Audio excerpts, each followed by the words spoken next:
বিসমিল্লাহির রহমানির রহিম। প্রিয় সহকর্মীবৃন্দ, আসসালামু আলাইকুম। আজ দীর্ঘ 6 বছর পর আপনারা আবার একসাথে ফ্যাসিস্ট মুক্ত বাংলাদেশে একত্রিত হতে পেরেছেন। সেই জন্য আল্লাহর কাছে হাজার শুকরিয়া আদায় করছি। দীর্ঘ ফ্যাসিবাদী বিরোধী সংগ্রামে যারা শহীদ হয়েছেন এবং সম্প্রতি জুলাই আগস্টের ফ্যাসিবাদী শাসকদের নির্মম ভয়াবহ দমন নীতির কারণে গণহত্যায় যারা শহীদ হয়েছেন তাদের প্রতি আমি শ্রদ্ধা জানাচ্ছি। যারা আহত হয়েছেন তাদের প্রতি জানাচ্ছি আন্তরিক সমবেদনা। আমি চিকিৎসার কারণে যুক্তরাজ্যে অবস্থান করলেও আমি সব সময় আপনাদের পাশেই আছি।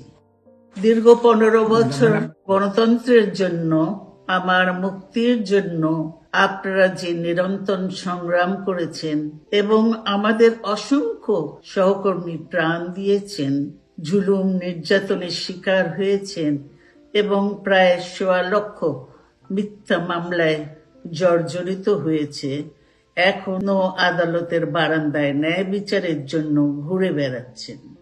আপনাদের এ ত্যাগ শুধু দল নয়, জাতি চিরকাল স্মরণ রাখবে।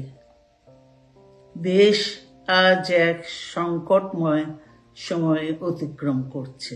আপনাদের এবং ছাত্রদের সমন্বিত আন্দোলনের ফলে ফ্যাসিস্ট শাসকেরা বিদায় নিয়েছে।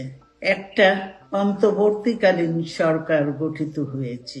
তাদের কাছে জনগণের প্রত্যাশা রাষ্ট্র মেরামতের ন্যূনতম সংস্কার দ্রুত সম্পন্ন করে গণতান্ত্রিক ব্যবস্থায় ফিরে যাওয়ার জন্য সকলের কাছে গ্রহণযোগ্য একটি নির্বাচন অনুষ্ঠান সম্পন্ন করা।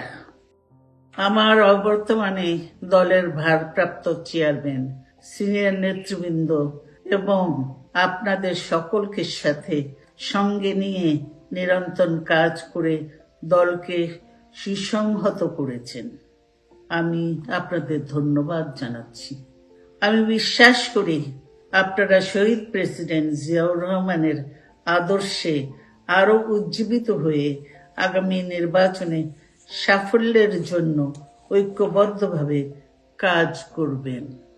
এমন কোনো কাজ করবেন না যাতে আপনাদের এতদিনকার সংগ্রাম, আত্মত্যাগ বিফলে যায়।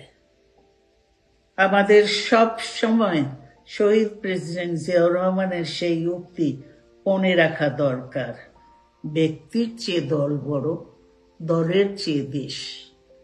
বাংলাদেশের সর্বস্তরের মানুষ, বিশেষ করে তরুণ সমাজ আজ এক ইতিবাচক গণতান্ত্রিক পরিবর্তনের জন্য উন্মুখ হয়ে আছে। ক্ষুদ্র ক্ষুদ্র সংকীর্ণতা ভুলে দেশ ও জাতির বৃহত্তর স্বার্থে আমাদের কাজ করতে হবে। এখনো ফ্যাসিস্টদের দোসররা এবং বাংলাদেশের শত্রুরা গণ অভ্যুত্থানের মাধ্যমে প্রাপ্ত অর্জনকে নস্যাৎ করার জন্য গভীর চক্রান্তে লিপ্ত রয়েছে। ইস্পাত কঠিন ঐক্যের মাধ্যমে জনগণকে সঙ্গে নিয়ে এবং চক্রান্তকে ব্যর্থ করে দিতে হবে।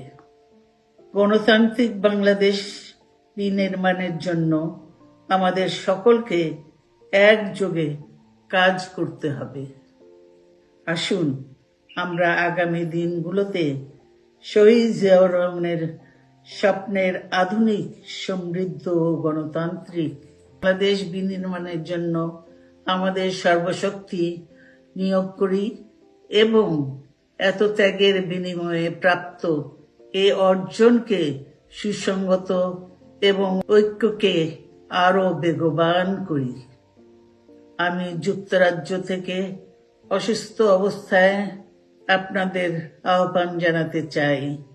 আসুন জনগণকে সম্পৃক্ত করে বাংলাদেশ জাতীয়তাবাদী দলকে পূর্বের ন্যায় আন্দোলন, সংগ্রাম ও রাষ্ট্র পরিচালনায় নেতৃত্ব প্রদানে আরো ঐক্যবদ্ধ এবং সুসংগতভাবে গড়ে তুলি। আপনাদের মাধ্যমে ছাত্র, যুবক সহ দেশবাসীর কাছে আহ্বান রাখতে চাই। আসুন, প্রতিহিংসা, প্রতিশোধ নয়, পারস্পরিক ভালোবাসা ও ভ্রাতৃত্বের মাধ্যমে আমরা সকলে মিলে আমাদের প্রিয় মাতৃভূমিকে, বাংলাদেশকে সত্যিকার অর্থেই একটি বাসযোগ্য, উন্নত ও গণতান্ত্রিক রাষ্ট্রে পরিণত করি। আল্লাহ হাফেজ। বাংলাদেশ জিন্দাবাদ।